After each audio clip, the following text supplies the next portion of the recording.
They are rugged symbols of the nation's agricultural roots, essential pieces of architecture around which rural daily life was centered.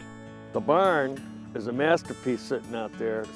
Ken Epworth is known best as the Barn Man. He scours New England for century-old structures that have outlived their usefulness. Unrestored, they would eventually crumble to the ground. But Ken and his crew dismantle them beam by beam. At his shop in Windsor, Vermont, he then reconditions them for a new use in a new location. There's backyard offices, there are art studios, there's stores, there are bars, there's restaurants, there's swimming pools in them.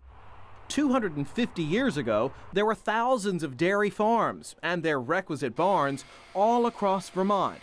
Most of those post and beam barns, some dating back to the 18th century, are obsolete on today's modern farms, and the sheer cost of maintenance is often prohibitive. So rather than lose these pieces of history, Ken and his crew restore them. Most of this wood is anywhere from 200 to 500 years. Wow. It really depends on when the barn was built. What a preservation of history. But the wood just doesn't come like this anymore. You can't duplicate it. One of the real nice things about working with old barn timbers is that they're done drying and they're done twisting and warping. Ken's company has renovated more than 600 barns in his 35 years in business. Some still see duty as agricultural structures, but more and more of them have become homes. One of the dead giveaways on barns versus homes is windows, fenestration. A barn typically doesn't have but 1 or 2 windows up high that are just letting light in because it's a storehouse for grain. And they couldn't afford glass when they built these things initially. Barns like these can awaken a community spirit. This land in California's Napa Valley was settled as a farmstead in the 1880s. The current owners at the Nickel and Nickel Winery went looking for other buildings to complement the property's historic home. One of Ken's barns was a perfect fit. It was a barn that was starting to rot away, was in danger of being burned down by the owners, and in fact it was built in 1770, so before the Declaration of Independence, and now has a new life being the headquarters of our offices for making wine.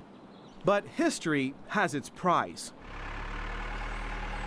Restoring a barn can run about $75 a square foot, and that's before shipping and reassembly. The winery structure took 4 weeks to construct once it reached the site. Every single piece was numbered. They do it with little tags, paper tags, and I actually left 1 or 2 of the tags on in the building just sort of to remind us. And then it just goes together like a jigsaw puzzle. For many people, barns like these mean more than simply space and storage. It's a chance to step back in time and sense the history of a different age. There are certain things you have to experience, and walking into the barn and the hand-hewn nature of it, the warmth of it, the proportions of it, that's what seduces everybody who goes into these places. But relocation has its critics. Some say the renovation and resiting of these barns steals something from the original landscape. As we go inside, you can see we did everything we could in order to preserve the feel, while at the same time, in the world of preservation, what you really want is a new and vibrant use for a structure so that it can continue to survive. Ken Epworth sees more barns for renovation on the horizon, often racing the elements of wind, water, and weather before they fall to the ground. I'm barn man, that's what I do. I get up in the morning, my feet hit the floor, and I'm ready to go take it on. I eat it, I sleep it, and that's it. And I've always loved my work. I couldn't have picked a better career.